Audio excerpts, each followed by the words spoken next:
هتوقف مع حضرتك لحظات لأنه يبدو أن في اشتباكات في جامعة أسيوط وتوتر في الجامعة. معانا وائل سمير مراسل الأهرام في أسيوط. مساء الخير أستاذ وائل. مساء الخير يا فندم. إيه الوضع في جامعة أسيوط؟ إيه المشهد عندك؟ والله هو الوضع في جامعة أسيوط يعني متوتر إلى حد ما بسبب طلاب جامعة الإخوان المسلمين يخرجون على مدار الأسبوع في مظاهرات حاشدة تطوف أنحاء الجامعة ينددون بما اسموه الانقلاب العسكري. واليوم بالفعل شهد تجمع ما يقارب 300 طالب من طلاب الإخوان وطفوا بمظاهرة في جامعة أسيوط انطلقت من أمام قاعة النيل.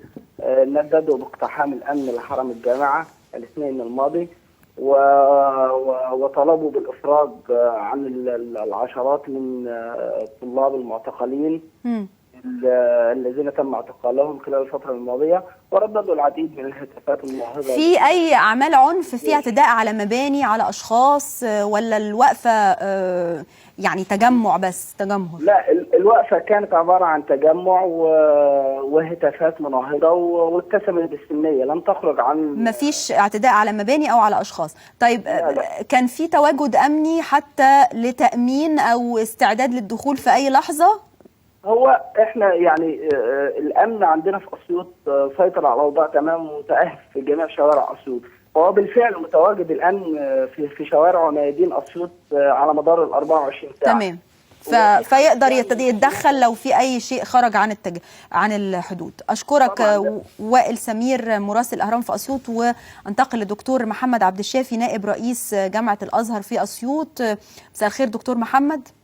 مساء النور يا فندم. هل المشهد في جامعة الأزهر في أسيوط نفس الشيء؟ يعني كان في تظاهرات اليوم وإيه شهادة حضرتك عنها؟ نعم، أثناء انعقاد مجلس كلية العلوم النهاردة تجمع عدد من الطلاب، يعني حوالي يمكن 250 طالب أمام مكتب عميد الكلية، ورددوا بعض الهتافات التي يعني تدور حول المطالبة بالإفراج عن زملائهم المعتقلين. وانتهت المظاهرة بسلام من حوالي نصف ساعة. أيضا في كلية البنات الإسلامية برضو تجمعت مجموعة من الطالبات، يعني من حوالي يمكن من 20 ل 30 طالبة، ورددوا بعض الشعارات الغريبة، يعني بالشقلوب هنعدل المقلوب. والعملية برضو انتهت بسلام من حوالي يمكن من الساعة 10:30 من الآن. يعني التظاهرات بدأت وانتهت فعليا، مفيش تواجد ليهم في الوقت الحالي؟ لا يوجد الآن أي شيء، وانصرف الطلاب والطالبات إلى أماكن. هل وقت الوقفة أثر ده على العملية التعليمية في شيء؟ يعني في محاضرات توقفت، في أساتذة ما راحوش محاضراتهم؟ لا يا فندم إطلاقا. هو عدد الطلاب اللي تظاهروا في مبنى في حرم البنين حوالي 250، وعدد الطالبات اللي تظاهروا في مبنى كلية البنات حوالي 20-30 طالبة، فما يعطلش شيء. حوالي 40,000 طالب بيدرس في أسيوط في جامعة الأزهر.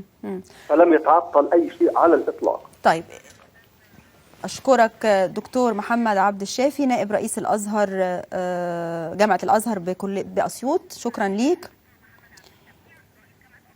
معانا دكتور محمد عبد السميع رئيس جامعة أسيوط العامة. مساء الخير يا دكتور. أهلا وسهلا. أهلا بحضرتك. أهلا وسهلا. يعني نستوثق من حضرتك عن الوضع، هل فعلا التظاهرات انتهت تماما في الوقت الحالي؟ لا، في الوقت الحالي التظاهرات موجودة، لكن اللي كانت في الأزهر هي اللي انتهت. تمام.